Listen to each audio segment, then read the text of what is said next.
নমস্কাৰ পুনৰবাৰ আপোনালোকক বিনীলা শইকীয়াৰ চেনেললৈ স্বাগতম জনাইছো।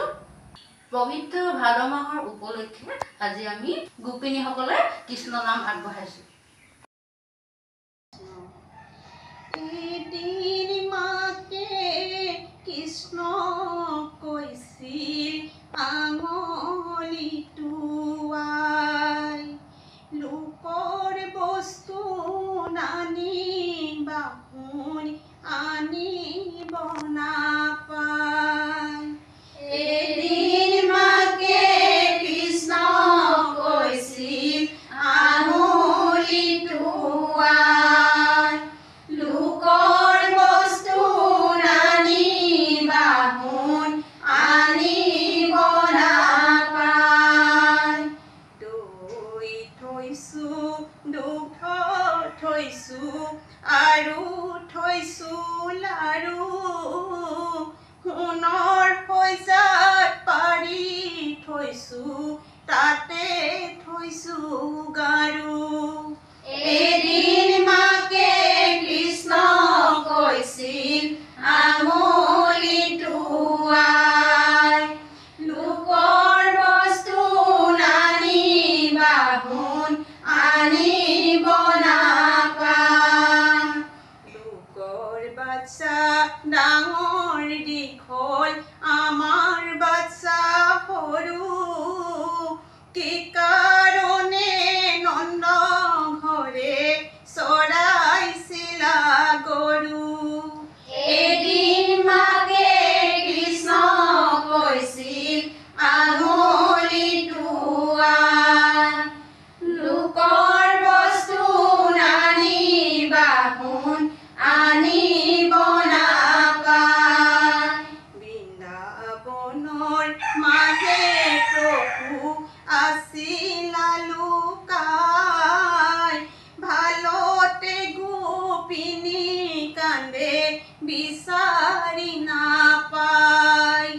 এদিন মাকে কৃষ্ণ কৈছিল আঙুলি টোৱাই, লোকৰ বস্তু নানিবা শুনি আনিব নাপায়। বিচাৰিলো বিচাৰিলো অনেক প্ৰবন্ধে, পাইলো গয়া তুলসী তলে। এদিন মাকে কৃষ্ণ কৈছিল আঙুলি টোৱাই, লোকৰ বস্তু নানিবা শুনি আনিব নাপায়। হে কৃষ্ণ কৃষ্ণ নাম কৰা পৰিত্ৰাণ, মায়া মাজে পৰি আছো নাহিকে জ্ঞান।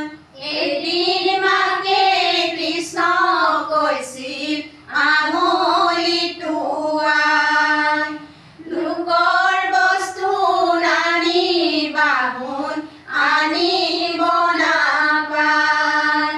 সোণৰ পুতলি যাদু কাৰ ঘৰে আছা, মুৰুলি বজাই বজাই কাৰ আগে নাচা। এদিন মাকে কৃষ্ণ কৈছিল আঙুলি টোৱাই, লোকৰ বস্তু নানিবা শুনি আনিব নাপায়। শংকৰ বাজে বেণু বাজে বাজে কৰতাল, চৌপাশে গোপী নাচে মাজতে গোপাল। এদিন মাকে কৃষ্ণ কৈছিল আঙুলি টোৱাই, লোকৰ বস্তু নানিবা শুনি আনিব নাপায়। এদিন মাকে কৃষ্ণ কৈছিল আঙুলি টোৱাই, লোকৰ বস্তু নানিবা শুনি আনিব নাপায়। আজি নাম থাকি শুনি কেনে পালে কমেণ্টত জনাব। যদি ভাল লাগিল তেনেহ'লে লাইক শ্বেয়াৰ কৰি দিব আৰু চেনেলটি ছাবস্ক্ৰাইব কৰিবলৈ নাপাহৰিব। ধন্যবাদ।